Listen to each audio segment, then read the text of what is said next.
This is the Peabody Hotel, the ritziest place in town. Ritzy? No guest is allowed to register until he takes a blood test, and it better come out blue. And the inside of the hotel is even fancier. They've got so much imported furniture from France that for the last 2 years, the people in Paris have been sitting on each other. On the top floor of the Peabody Hotel is the penthouse suite. It rents for $200 a day, or $500 if you throw in towel sheets, 3 musicians, and a snooty waiter. This waiter is Pierre, who is so high class that he won't put his thumb in your soup unless you're in the social register. These musicians make music only when they're under the influence of money. Now, what got them so excited? That doorbell announced the arrival of the new occupant of the $200 a day suite, the 4th richest young man in America, and by far the heaviest tipper. Good evening, folks. Sorry to interrupt your lesson.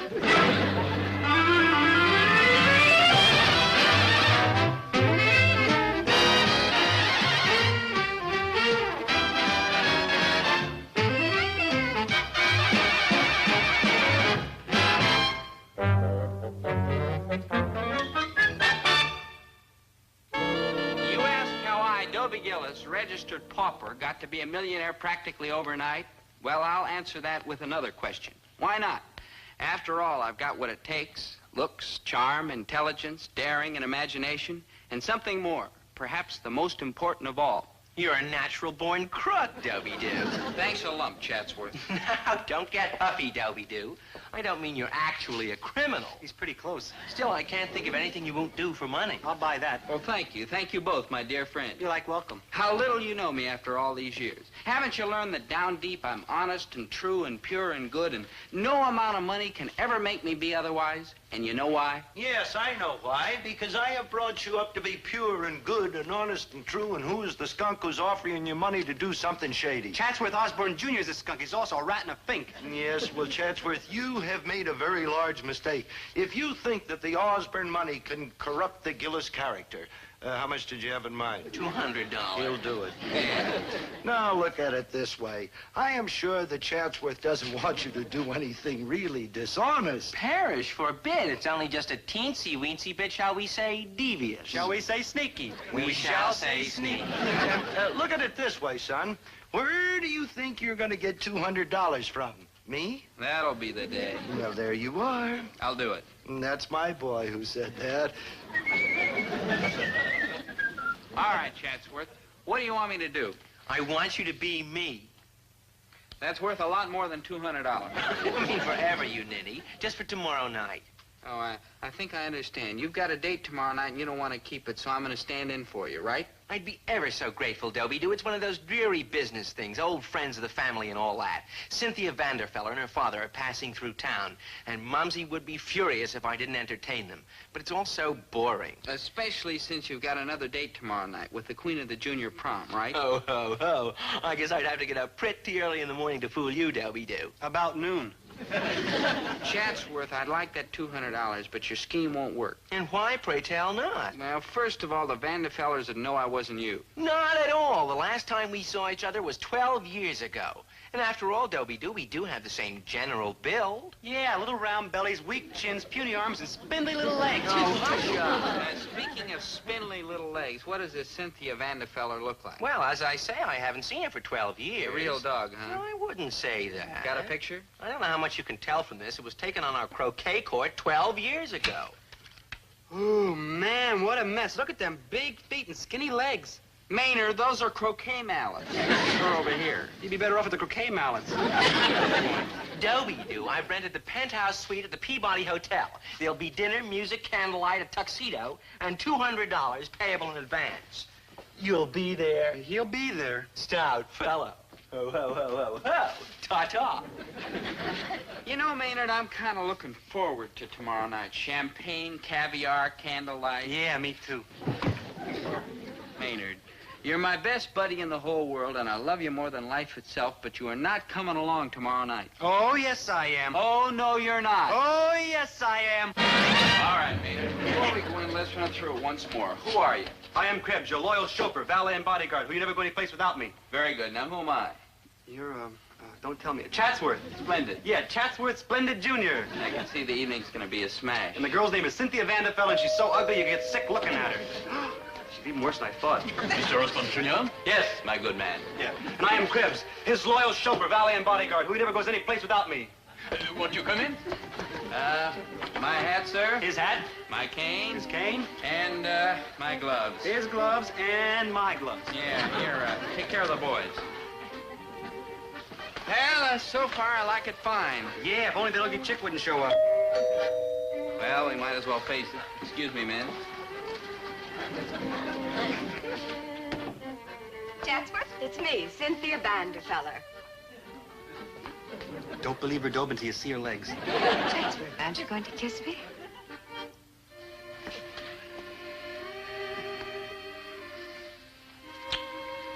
Cynthia, my angel. Chatsworth, my tiger. Krebs, my chauffeur, valet, and bodyguard. Daddy, come in and see Chatsworth. Chatsworth, how you have grown. I grown too. This is Krebs, my chauffeur, valet, and bodyguard. Who never goes any place without me. Chatsworth, we have a lot to catch up on. Yes, yes. You know, Chatsworth, I can't get over how well... No, it's all right, Mr. Vanderfeller. Krebs is like a tune. Yes, he is rather, isn't he? Now, Cynthia, if you will sit down here. And Chatsworth, if you will yes. sit down here. And if you don't mind an old man sitting... Well, how are things with you, sir? Oh, about the same. Oil well shooting up here, there, and everywhere. It's a bore, really. We hear things are going very well with you, Chatsworth. Money-wise, yes. Romance-wise, not so well. Until now, that is. Chatsworth, I do believe you're flirting with me. Well, I'm trying, my dear. I'm trying. That is, if you have no objection, sir. Why not at all, my boy? Why don't you young people run along and dance? Yeah, good thinking. Why don't you two young people run along and dance, and I'll just stay here and gab with Fatso. Say, what do you hear from the Internal Revenue Department? Cynthia, you dance like a feather, like a zephyr, like a cool wisp of springtime. Thank you, dear Chatsworth. No, thank you for being you. You'll laugh at this, but the time I saw you last, it was your 9th birthday, remember? I said to Daddy, I think Chatsworth is the man for me. And he said, child, how could you know such a thing at your age? And I said, I don't know, Daddy, but I just know. Isn't that curious? I felt exactly the same way about you. I remember everything about that party. The paper hats, the noisemakers, that awful gooey cake. Even that mean, shabby old grocer that delivered the cake. His name was, Gillis. Excuse me, my dear. I'll see who it is. Orders, mademoiselle? You want some chow, girl? You better hurry up and get it before I do. Perhaps later, Krebs. Hi-ho, Dobie-doo. Easy, Dobie, easy. I just came up to see how everything's going. Oh, fine, Chatsworth, just fine. I'll tell you all about it tomorrow. How is Cynthia? Well, you ought to know. You've known her longer than I have. She's a monster. Yes, she is, Yeah. I'm sorry, but that's the way it is with blind dates. You're Gillis, forgiven. baby. You better go. I'm going. I just want to take a little peek. Well, come on, Chatsworth. You'll ruin everything.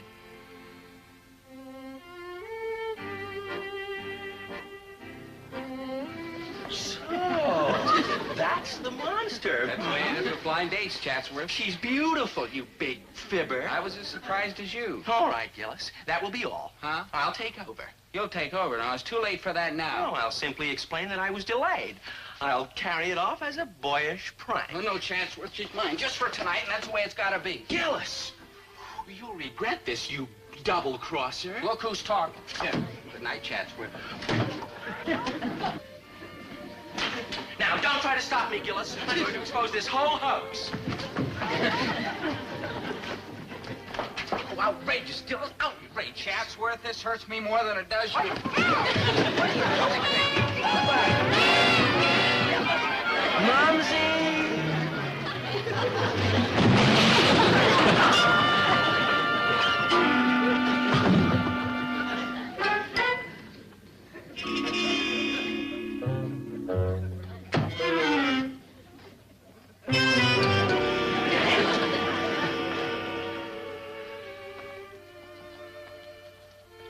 How's it going? Swimmingly. Chatsworth is even stupider than I remembered. Good. I have a feeling this one is going to work out. You always have a feeling, Daddy. You had a feeling about the oil wells in Venezuela. You had a feeling about the roulette table in Monte Carlo. You had a feeling about the emerald mine in Africa. I know, but my luck is bound to change. And right now. Now, you hook this idiot. We'll be right back on top where we belong. Well, I'm doing my part. Are you ready on your end? Everything is A-OK, daughter. I have a helicopter waiting to fly us out to the yacht. I've got Captain Lopez all primed to perform the marriage ceremony the moment we get beyond the 3-mile limit. And I have got this to make sure that Chatsworth is in a marrying mood tonight. You're quite sure you can hypnotize Chatsworth? Oh, daughter, if ever I saw a man in a daze, it's that one. Excuse my absence, folks. A small business matter. Is everyone taken care of? Oh, yes, Chatsworth. And the crepe Suzettes are marvelous. Ah, so glad you liked them, Cynthia, my pet. I shot them myself this morning. The jig, gentlemen, is up at last. What is it? It's a bird, it's a plane, it's Super Nut. It is I, the real Chatsworth Osborne Jr. That's who it is. What's this? You must be mad. It's you who are mad. I'll thank you to leave. Fancy that. The ruffian has a nerve. I'll explain everything in a jiffy. Waiter, show this fraud the door. That's not a nice thing to call my good buddy. He was always nice about you. Krebs, this has gone far enough. Give the fellow the old heave-ho. Oh, no, you don't. Oh, yes, we do.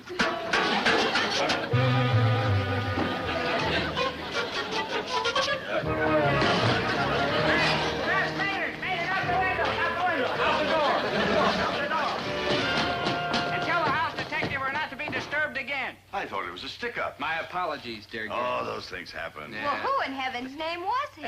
You didn't recognize him? Should we? Oh, no. He's a famous local eccentric. Delusions of fame and wealth. Why, you handled him beautifully, Chatsworth, darling. You certainly did, Chatsworth. You're a real Osborne. Oh, I wouldn't say that. Me neither. Oh, come over here, Chatsworth. Sit down. I have something here I want to show you. Oh? Now, you see this medallion? Watch it closely.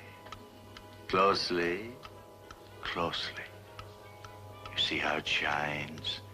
You see how it glitters?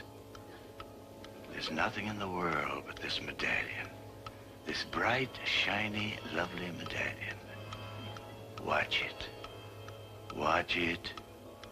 Concentrate. Now your eyes are heavy. You're getting drowsy. Drowsy. You're going to sleep. Not you, stupid. Now you're asleep. You're at peace. You are relaxed. Easy, easy. You trust me. You trust me implicitly. Now listen carefully, Chatsworth. When I snap my fingers, you're going to awake and do what you've been wanting to do all evening. You're going to propose to Cynthia. You're going to propose to Cynthia tonight. You, Chatsworth Osborne Jr. You want to make Cynthia Mrs. Chatsworth Osborne Jr. You want to marry her right away, tonight. There's a helicopter waiting. A helicopter that'll fly you out to the yacht. The captain will marry you the moment you're at sea. He will marry you tonight. Do you hear me, Chatsworth? Tonight. Tonight. Just take a look at that. A grown man like Mr. Vanderfeller actually trying to hypnotize me like he could really do it. Come on now. Oh, sure, he could put me to sleep. That's a simple parlor trick. It's done all the time. But hypnotize me, make me do what Chatsworth would do, and think like Chatsworth and act like Chatsworth? Ridiculous. Out of the question. Impossible. Now, when I snap my fingers, you will awake. How very odd. I must have dozed off for a second. I'm most terribly sorry. Nonsense, my boy. I feel a little sleepy myself. However, you and I can rest on the helicopter, can't we? Yes, the helicopter. Excuse me, sir. I don't want to be late for my own wedding. Ho, ho, ho, ho, ho. Ta-ta. And you, when you wake up, your mind will be a complete blank.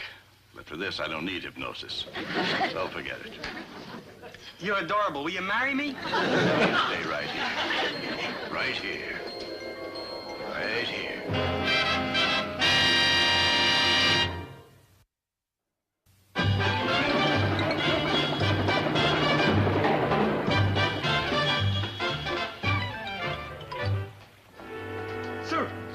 party from the helicopter. All aboard, Captain Lopez. Good. Bring them here immediately. Aye, aye, sir. Dearly beloved, we are gathered here together to unite these men and these women in matrimony.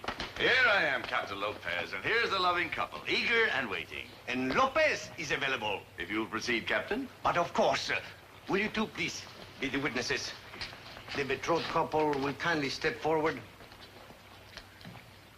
Dearly beloved, we are gathered together here to unite these men and these women in matrimony, which is an honorable state. I knew I was in trouble. I mean, I was within an I-do of marrying Cynthia Vanderfeller. Lovely, beautiful, soft, creamy, delectable Cynthia Vanderfeller. And if you've got to be in trouble, that's the kind of trouble to be in. No, of course I was in trouble. But it's lucky I was being watched over by a friend who's sharp and wide awake and alert.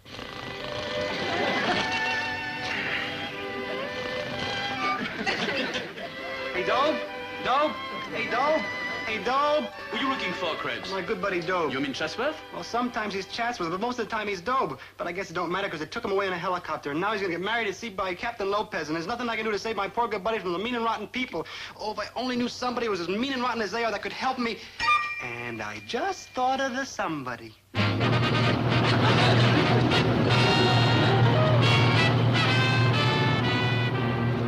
You take this woman to be your lawful wedded wife, to honor and love and sickness and health, for better or for worse, from this day forward till death do you part. I do.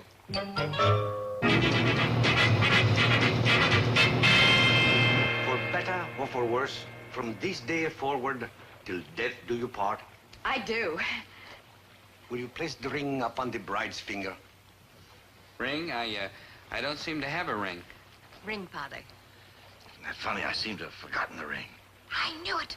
I knew it was going too smoothly.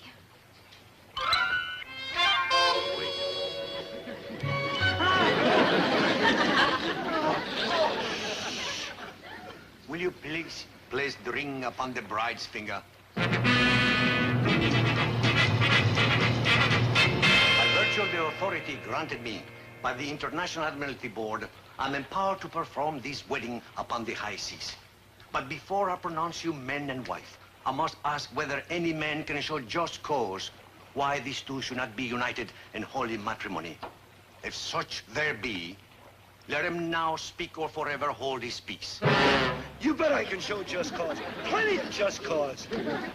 Me too. What is the meaning of this? Who are you? Ask him. He'll tell you who we are. Do you know these two? But of course, Captain Baby. That is my chauffeur, valet, and bodyguard, Krebs. And that is a tradesperson, Gillis, the greengrocer.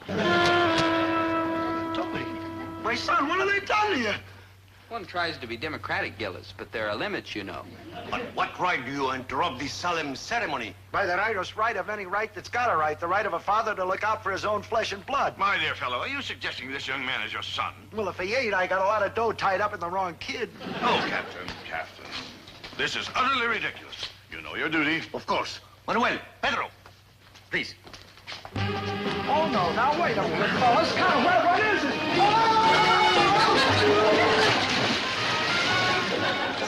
Like help!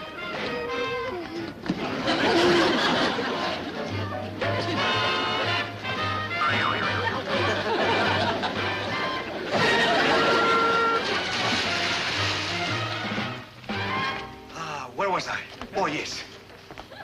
The book, please. Thank you. If there is any man can show just cause why these two should not be united in holy matrimony, let him now speak or forever hold his peace. Yes, Captain Baby. I can show just cause. Caramba! This whole ceremony is a fraud, a farce, and it put me quite out of sorts. Then who is this weird one? I have already had the pleasure of meeting him, Captain, if you will allow me.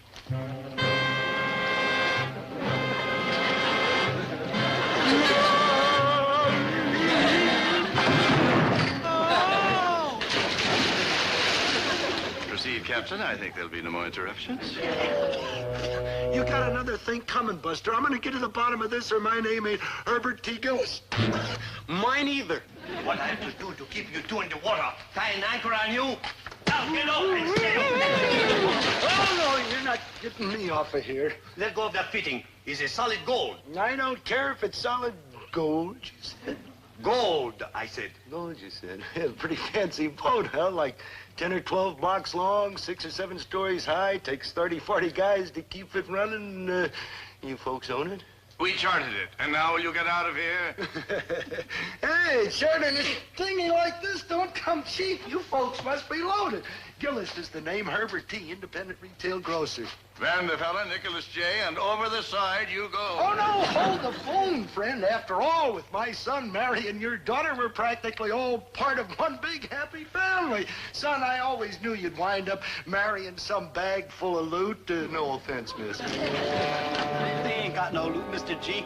They're kidnappers, swindlers, and they're mean and rotten. Maynard, why don't you swim out to sea and play tag with the sharks, huh? Now then, Mr. Vanderfeller, let's you and I have a man-to-man talk about the dowry.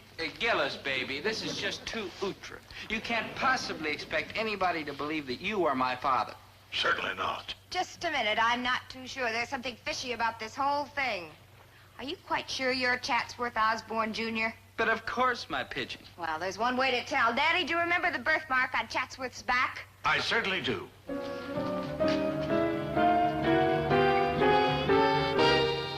It's not there. Is this what you were looking for, chaps? Then you're Chatsworth Osborne, Jr.? Yes, I am. And you are a pair of fortune hunters, and I shall deal with you properly when we get back to shore.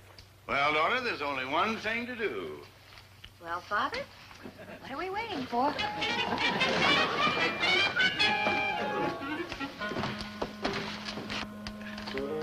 Daughter, after you.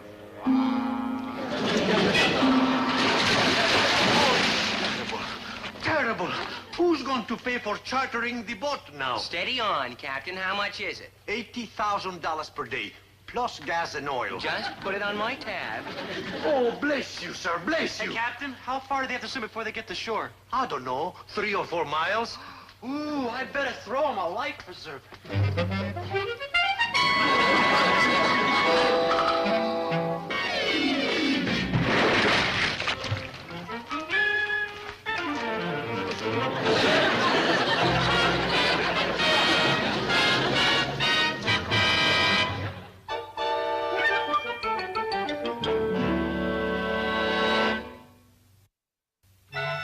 Well, things turned out all right, considering.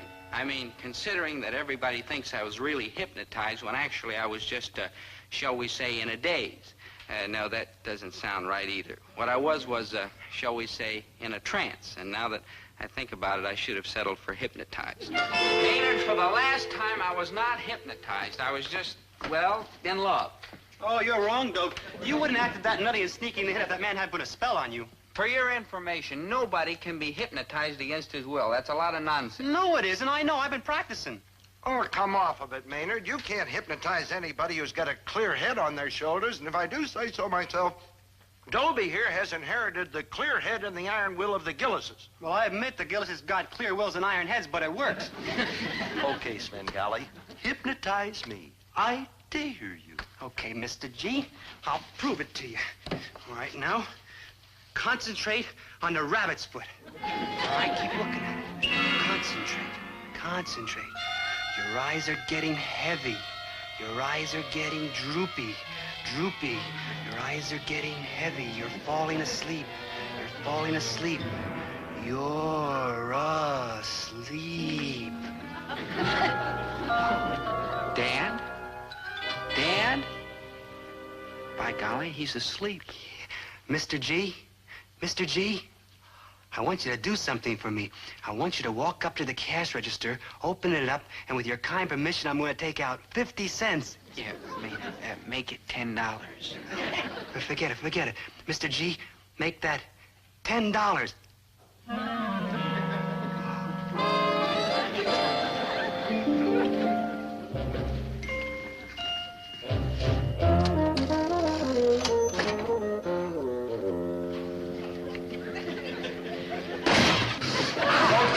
So much for hypnotism.